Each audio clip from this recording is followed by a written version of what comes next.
Why is everyone suddenly starting their own movie? Welcome to the era of main character energy, where self-love is exemplified through cinematic edits, lo-fi piano audios, and matcha in a glass of milk aesthetics. Or, as I might say, only the 0.000% of someone's life posted aesthetically on social media.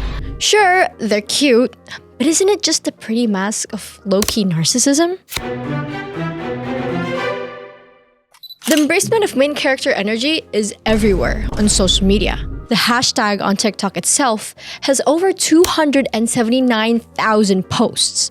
And the hashtag romanticize your life, get this, almost double that number. And even though we can't really pin down the exact origin, a lot of people credit Ashley Ward, who in 2020 posted TikToks backed by gentle piano music and quotes on slowing down and seeing the beauty in everything. Sure then, it has evolved.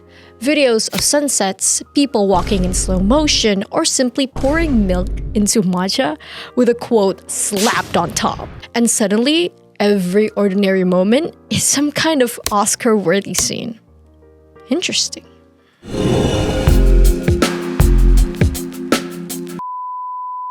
Even influencers are building their brand around this. Like Kayla Burm, for example.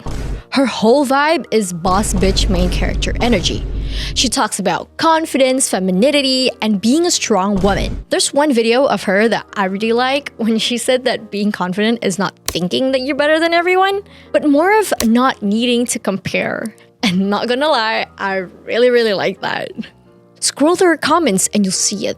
The viewers immediately feel motivated to change their lives by just watching her explain something from the seat of her car, including me actually from that quote earlier that I said.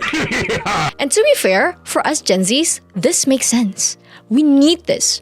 Romanticizing life is how we cope. It's how we turn the hard and the painfuls into something that feels enjoyable, even cinematic. Even as simple as taking pictures of pink skies and posting it with that one Lenny song, it gives our routines meaning and it makes life feel like it really matters. Like, you know, that guilty feeling of opening a blind box but getting what you want anyways and realizing that that irresponsible adult money purchase is actually worth it. It also helps us stay mindful, present, and grateful. Like when those 3 a.m. thoughts hit so hard and you realize how lucky you are to be you. That's powerful. It's confidence. It's self-empowerment. It helps reduce toxic comparison and makes us feel like we're in control of our lives. As the Wizard Liz would say, every day that you wake up is a blessing. It's another chance at life. So let that sink in, and I'll give you time. And that hits especially hard because we're living in a world that rationalizes everything. A world where productivity is self-worth. As if workaholism and people-pleasing is praised and appreciated. It was even made into an aesthetic on the internet. An example, it emphasizes how the workaholic girl needs the chill gamer boyfriend, which is weird by the way. And this workaholism somehow correlates to how imposter syndrome is becoming common in Gen Zs. About imposter syndrome, Oxford Dictionary defines it as the persistent inability to believe that one's success is deserved or has been legitimately achieved as a result of one's own efforts or skills. I'm turning into a dictionary now. Well, it's basically often feeling like what we have achieved does not deserve the appreciation we receive. Like when you're the academic weapon of your family, but you feel like a failure in front of your uni friends. Yeah, I felt that.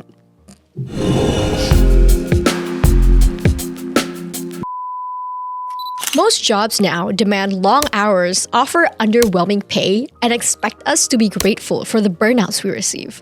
Like, what do you mean? Is being stressed a culture now? Are we normalizing what we're not supposed to?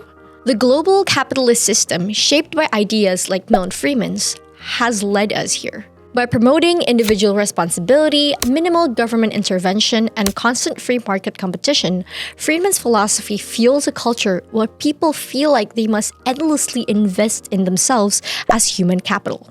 Basically, robots who update their systems by themselves and are always ready to use, may I say. work stops being just a job and starts defining one's entire identity and worth. As a result, boundaries between work and life blur. People keep hustling beyond formal hours, driven by the fear of falling behind. And over time, this relentless pressure feeds directly into burnout as we try to meet growing demands without enough rest, systematic support, or space just to be. Sounds familiar?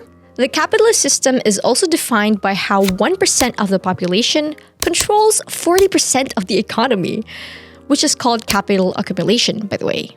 Making the Gen Zs, or the people who just dived into the age of working, have the need to perform outrageously well in order to have bigger power and quote-unquote freedom of choice. Relating more into Russell's famous line, "Man is born free, but everywhere he is in chains." Sad. Other than that, with the internet and smartphones nowadays, we're able to contact anyone anytime. A poll of 2,000 people showed that 32% of us feel pressured by these after-hour pings from managers and colleagues, which then creates an underlying feeling of anxiety if we are not constantly online. Again, it's the uncomfortable constant fear of not being important or a matter. So, yeah, as I said, and basically every data that I said, we are definitely overworked. We also spend up to 4.5 hours a day scrolling through social media. I mean, that constant digital presence fuels comparison. And guess what? 35% of Gen Zs stated that social media makes them feel worse about themselves. And subconsciously, while we are looking at our friends' updates on their Instagram stories, especially those second accounts where it's meant to be more personal, we are comparing our lives to theirs. We also feel pressured to maintain our authenticity by posting the happiest, funnest, and most interesting moments of ourselves, adding more media to this toxic subconscious comparison almost everyone is doing online for 4.5 hours a day, at least. So expectations on likes and comments, if unmet, actually exacerbates social anxiety and reinforces negative self-perceptions, according to research. We may feel unwanted by just having less likes from a single post, and that actually exhausts us subconsciously. Other than our actual jobs or our studies, we're also making our own bed of self-negative perceptions from scrolling, which we thought was a small action. We also can't stop even if we know that that's not their whole lives, just the best parts. Why? Because these days, a lot of social interaction occurs in social media. Not gonna lie, I feel all of these exhaustions too, actually, not just you. So ironic that I'm saying this. Wait, can I repeat that again? Not gonna lie, I feel all of these exhaustions, actually, just like you. But ironic that I'm saying this while creating content for social media, so.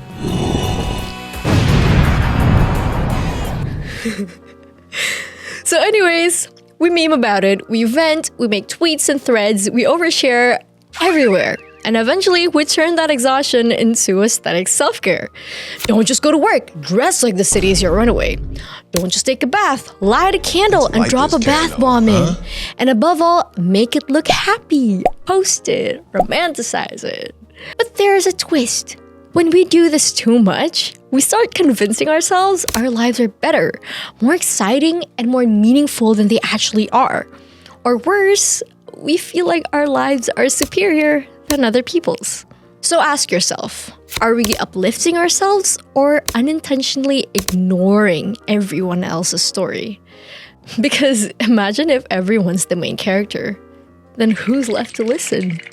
Sure, I personally think that romanticizing life can boost joy and self-love in the moment, but when taken too far, it may slip into self-centeredness, where we stop seeing reality, ignore responsibility, and disconnect from others. How easily we love ourselves above all others, yet we put more stock in the opinions of others than our own estimation of self, as Marcus Aurelius said.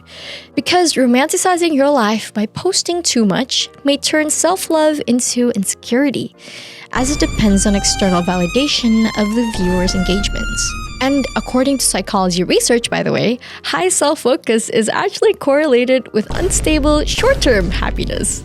So these people ended up chasing external validation instead of accepting the true meaning. And for me, it's giving man-child.